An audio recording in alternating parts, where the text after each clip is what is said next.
When the Europeans first arrived here in North America, they thought us to be pagans without spirituality, but we saw the Creator's work all around us, in the mountains, in the trees, in the air, in the water.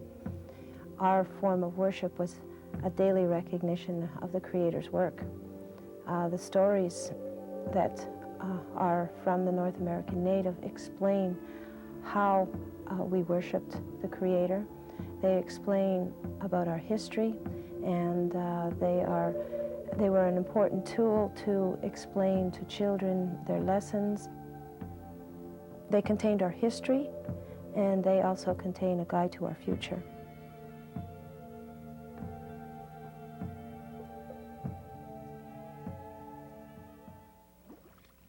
The earth is held up by a tall, tall tree trunk. This tree trunk is like a sacred dance pole. The spirits of all living creatures swirl around in a beautiful rhythmic dance. The great beaver is slowly gnawing at this pole. When he is displeased, he gnaws faster and the pole gets weaker. We displease the great beaver when we interfere with the rhythm of the dance. Great beaver gnaws and gnaws faster, and the pole tips a little. If great beaver gnaws through the pole, the earth will fall. That is why all creatures, especially people, must keep the earth in balance, so as not to anger the beaver. Well, good morning, class. Good morning. And how we say hello in Mohawk is Sego. Can you say that? Sego? Sego. My name is Carrie Taylor, and I write and illustrate children's books. And I do native stories. I felt really bad because my father didn't know any of the stories, and he couldn't pass them on to me.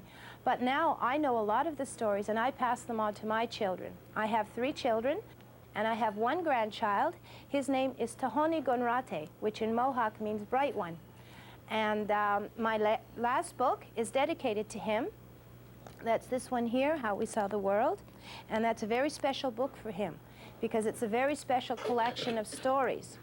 And I really wanted to keep all of these stories to pass them on to him. And in a book is the best way to do it. And I had a lot of fun doing the paintings for that book, too. One sunny day in late summer, the great Creator looked down at children playing in the sunlight and felt sad that fall was coming. Soon the trees would lose their leaves, the flowers die, and it would be too cold for the children to play outside. I'm going to make something new and beautiful while there is still color everywhere, he thought. So the great Creator took some gold from the sun, blue from the sky, white from the clouds, and black from the shadows. He took green, yellow, and red from the trees, and more colors from the flowers. He put them into a bag and added the songs of birds. He shook the bag and dropped it among the children. When they opened it, butterflies of every color came flying out, playing with the children and singing the loveliest songs. The children were very happy and thanked the great Creator. But a songbird flew up to the Creator and said, "When you made us, you gave each bird its own song, but now you have given our songs to these new creatures." The great Creator agreed. "I should not have done that," he said. "They are so beautiful, they will give joy to all who look at them. They don't need to sing." And so the great Creator took away the song from the butterflies and left them only their colors. I am a writer and an illustrator, an artist. My books that I write are native legends. It's part of my heritage. My father was Mohawk from a reserve called Aguasasne, and my mother is British and German. When I first started doing the books, I started learning more about my culture, something I wasn't raised with. My father was born in 1902 and left the reserve shortly after. So all of his culture, his language, and his spirituality was lost. My paintings revolve around the stories and the legends of the North American native. The legends are very important. They're part of our history, part of our our being. They explain how we came to be, how things came to be, our understanding of the world around us. They're great stories for kids to listen to. There's magic and mystery and stories of great hunts and great heroes, and they explain who we are as a people. A lot of Native nations are divided up into clans. In the Mohawk, in Ganawage, we have 3 very strong clans: the wolf, the turtle, and the bear. Now this is from the wolf clan, and you can see there's a crystal in the center. Now the crystal is said to have a very strong power. If you have a crystal and you wash it in salt water and you let it dry in the sun for 24 hours, it gathers all of the energy from the sun, and when you wear the crystal, it gives you the energy. But if anybody else touches your crystal, you have to start the whole thing over again because all of the energy is gone. Now, how many of you believe that works?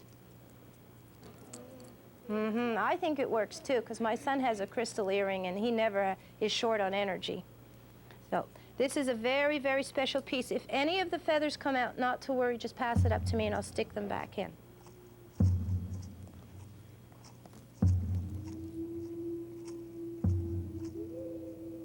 My mother being a teacher and a history lover, she could teach me the regions that the nations come from and a lot of the other history, but she couldn't teach me the spirituality. That is something I had to pick up on my own. The spirituality of the North American Native is very much part of my life, and the images, I guess, are given to me in a sort of a spiritual form. I guess some people would call them visions or dreams. I have images that come through, floating through my head, and sometimes I can capture them and sometimes I can't. One day, Creator was making animals, carefully, one at a time. Each animal told him how they wished to look, and the great Creator tried to fulfill every wish. When it was Rabbit's turn, he said, "I want the longest ears and the longest legs in the world." The great Creator began forming Rabbit. He made long, soft ears and strong, black legs. Just as he was working on the front legs, he was interrupted by Owl, who was waiting next in line to be made. "I'll tell you how I want to look," Owl said. Creator stopped him. "Be quiet and wait your turn." But Owl went right on talking. "I want the best of everything. I want every other bird to be jealous of me. I want the most colorful feathers, the longest, most graceful neck, the most beautiful eyes, and a song that will make other birds wish they could sing like me." The great Creator was furious. "I told you to wait your turn," he thundered. "I do not like anyone watching me work." "Hoo, hoo, hoo," hooted Owl. "I will watch you if I want." "You will not," shouted Creator. He was so angry he dropped Rabbit and grabbed Owl. "You want colorful feathers? Yours will be gray and brown." And he rubbed mud all over Owl. "You want graceful neck? You will have no neck." And he pushed Owl's head down into his body. "You want beautiful eyes? You will have big eyes that will only see at night. You want to sing the nicest songs? You will hoot the rest of your days." And so Creator made Owl one of the strangest looking birds in the world. Big eyes that will only open at night, ears to listen, big ears to listen when somebody tells him something, and no neck so he can't crane to watch things that he shouldn't be watching. So that is an excellent story that tells you that you shouldn't speak when you're not supposed to, and you shouldn't be watching things you shouldn't, and you should listen when people tell you something. And that's another reason that, like I tell the children, why we're given 2 ears and only 1 mouth. You all read this book? Yeah. Okay, well, you see the wolf that's in this book? Yeah. When I was trying to find pictures of wolves to paint, I couldn't find very good ones. I looked through a lot of books and I looked at a lot of videos and all kinds of places that I might find pictures of wolves. But the best model that I had was my dog. And she's about the same size as a wolf, and she kind of looks like a wolf if you've got, again, another good imagination. I had to change her color because she's German Shepherd, so she has German Shepherd colors, and I had to make her ears stand up because they flop down a little. But for the size of the body and the way she moved, I could use her for a model. So every day she would follow me into my studio, and I would have a box of dog biscuits, and I would give her dog biscuits to sit in this position or stand in that position. So she gained about 5 pounds doing this book. And now every time I go in my studio, she's ready to model, waiting for her dog biscuits. You can teach a lot to a child with humor. If you can make a kid laugh, they're going to remember what you've told them. Laughter is one of the strongest medicines we have. Now, this is a new book that's going to come out next month, and this is a very special book to me. It explains the gift of the peace pipe to the Oglala Sioux. And I found this story in a book called Black Elk Speaks. And he explains in this book that I read how a secret buffalo, a sacred white buffalo, gave the peace pipe to the Oglala Sioux. I am White Buffalo Woman. I have come to bring you a gift. She knelt in the center of the teepee. Sunlight streamed upon her through the smoke hole. The elders sat in a circle around her. At the entrance, the people gathered to watch. The woman placed the bundle in front of her and slowly opened it to reveal a pipe with a buffalo carved on one side. Attached to the stem were 12 eagle feathers tied with sweetgrass and 4 ribbons, black, white, red, and yellow. The sacred woman of the white buffalo held up the pipe. You have shown yourselves to be worthy. Therefore, I bring you this pipe. She held it out to the chief and explained. The buffalo stands for the earth, our mother who gives us food. The eagle feathers stand for the sky and the 12 moons. The sky is our father who watches over us. The ribbons represent the 4 corners of the world. When you smoke this pipe, you must offer it to each in respect to the earth. The black is for the west, whose thunder sends us rain to make the seeds grow. The white is for the north, that sends cooling winds. The red ribbon is for the east, the home of the first light. It brings wisdom. The yellow is for the south, that gives us summer sun to make the grass grow tall in the fields. You have shown yourselves worthy of it by working together in harmony. Use it with peace in your hearts, and it will make you prosperous.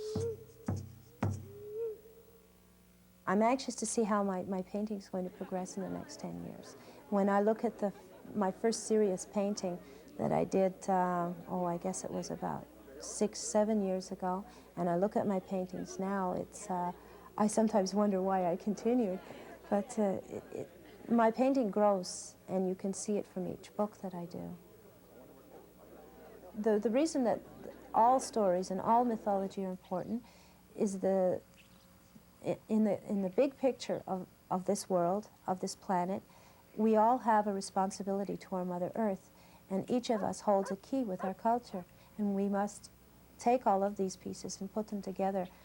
This is the only planet we have to live on, and we must work together to guard it, to guard the animals, to respect each other as human beings.